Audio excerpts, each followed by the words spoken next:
Welcome to Two Fuse Wrestling.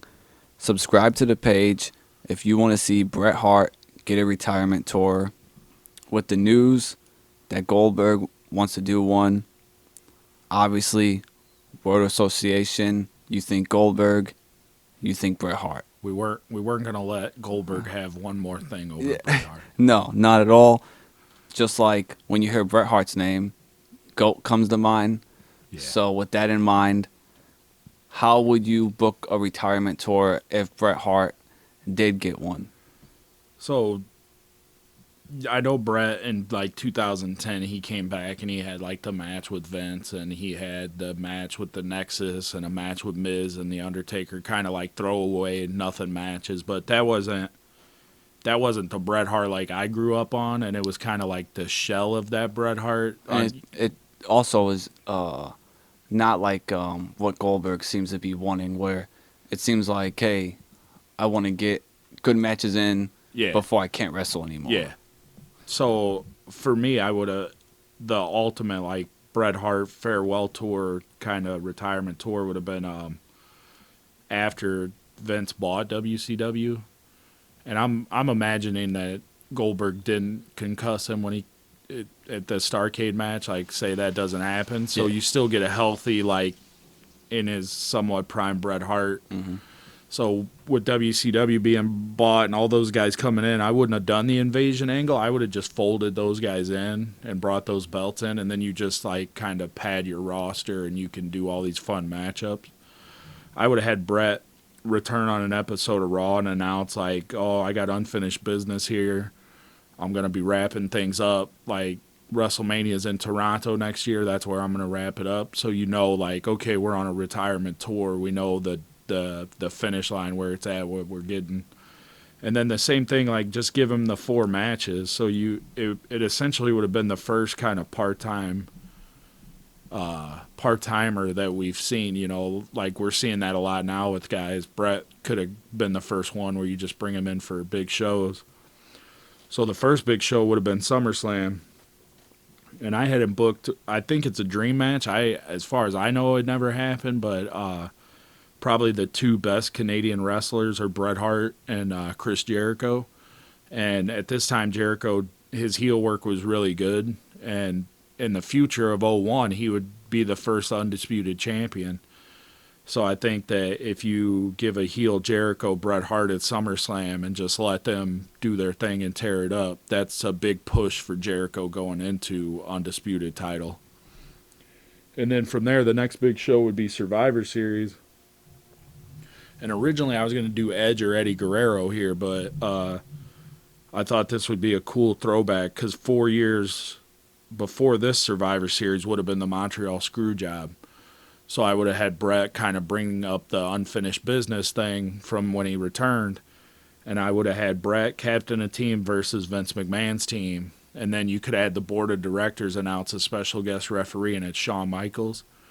And like when he comes out, you could have Vince like hugging him and acting like, oh, we got this in the bag. So for their teams, I would have done Bret, The Undertaker, Chris Benoit, Edge, and Jeff Hardy. And then for the Vince team, I would have done Vince, Shane, The Big Show, Jericho, and Eddie Guerrero. And then let that come down to like Shane and Vince and Bret, and he takes out Shane, and then it's just him, Vince, and Shawn in the ring. And maybe Shawn super kicks Vince, and then Bret puts him in the sharpshooter, whatever. But let HBK and Bret kind of bury the hatchet to end the show. So like that unfinished business is cleared up. And then you go into Rumble, and kind of the ultimate like dream match for Bret Hart fans is Kurt Angle. And Kurt Angle at this time was like untouchable. So if you get Bret Hart still kind of in his prime and healthy with the untouchable Kurt Angle. Wasn't Perk Angle untouchable though? Perk Angle he was on God mode. Okay. This Kurt Angle was just untouchable. Untouchable? Yeah. All right. But yeah, let them have a classic on Rumble. And then if you wanted to get Bret interacting with some other guys, put him in the Royal Rumble later that night if you wanted to. And then finally his last match of his tour could be at WrestleMania 18 in Toronto, and I would have done with The Rock. I think The Rock during this time was around maybe the best he ever was, and then if you put Bret Hart in there with The Rock, I think that you still get like a great match. Maybe not the Hogan Rock level, but I would have done Austin and Hogan on the same show, so you still get that star-studded, like the Hogan fans moment. are divided match, and then let Rock and Hart just like wrestle, straight up wrestle. But then if you could leave it there, and that's where he goes away. But then I would have had in 02 after Mania 18, Brock Lesnar debuted. Let Bret come out, give his retirement speech, and right in the middle, first you see Paul Heyman, and they're like, oh, why is Heyman interrupting this great moment? And then Brock slides in and just leaves Bret Hart land. So Did you think of Brock being Vince's guy instead? Like Vince was like, I'm going to get one over on Bret since Bret got one over at Survivor Series? yeah, I mean, Vince McMahon's I didn't think of that. You saying that, I was like, oh, shit, yeah, that's a good idea. I was like, that would give Brock huge heel heat if Vince was his... He's like, oh, well, thank God they didn't do that, because that's like a death... it's like a death warrant. Oh, Vince, because like Mr. Kennedy. And Drew and Austin Theory, Oh, that's hard to come back from. I forgot about Drew. Yeah. I don't believe the Austin Theory one. Austin Theory is going to be fine. That guy is... Maybe later. But Yeah. That's Hall of Fame talent right there. he had a rough run there for a little bit. Yeah, I like the idea of that Survivor Series storyline just because of how it plays out is so Attitude Era perfect, where it's Yeah. like it just all flows very nicely. I also, being a huge Bret Hart fan, it would like to maybe the dude is very jaded. Yeah. Unfortunately, Yeah. it does suck to see interviews with him.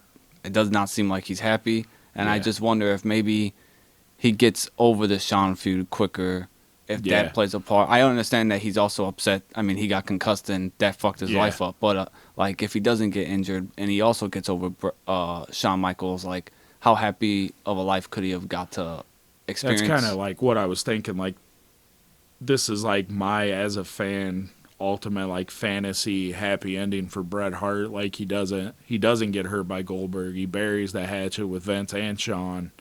He gets to work with guys he didn't get to really work with. Like I mentioned, Jericho and Angle and Rock, but you could have done like Eddie Guerrero, you could have done Edge, you could have done RVD.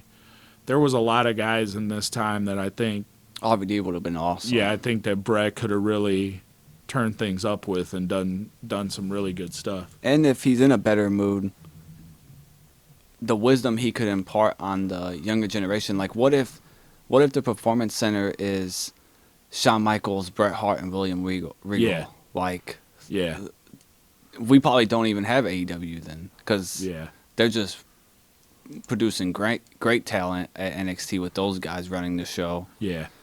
Yeah, Bret. I think Bret would have been incredible in the Shawn role that Shawn has with NXT right now. But it would have been completely different. Like, I don't know how Bret Hart's wrestling would transition to TV right now, if that makes any sense. Like, it's gone so far. Like, it's so crazy athletically and kind of the spots and the moves. And I don't know if the Bret Hart Translate. style. I love the Bret Hart style, and I don't know if that carries. The only thing that I would change about the way you booked it was I wouldn't have brought him in 0102. I would have did the invasion and made people think that Bret wasn't going back to WWE. Yeah. And then a year after the invasion, I would have brought Bret in to have that run just to build up the anticipation a little bit more for it. Well, like that, you saying that, the night after Mania 18, that could have been Bret Hart's like return. You talk about. Oh, was it in Canada? Yeah, I think they usually were keep still it- in Toronto. Yeah. Yeah, I think they were in the same. Yeah, that would have gave the Monday after Mania even more yeah. hype. If That would have been the first Raw after Mania moment, like the first big one. Yeah, that would have been dope. But Bret didn't. Also, what could have been cool and worked here is after the invasion ended at Survivor Series 01 with the Team WCW or Team Alliance, Team WWF match. The next night, they announced Shane and Stephanie had sold their 50% stake of the company, and it was Ric Flair. If you would have done Bret Hart and Bret and Vince were co-owners, that would have been awesome. that would have been incredible. That would have been good TV. But unfortunately, It's the fantasy part of the fantasy book. Unfortunately, Bret Hart didn't really get, he got a sour ending to his wrestling career. Yeah. Anyways, if that doesn't happen, it's fantasy booking. How would you fantasy book Bret Hart's final 4 matches if he got a retirement tour like Goldberg is going to get? Let us know in the comments.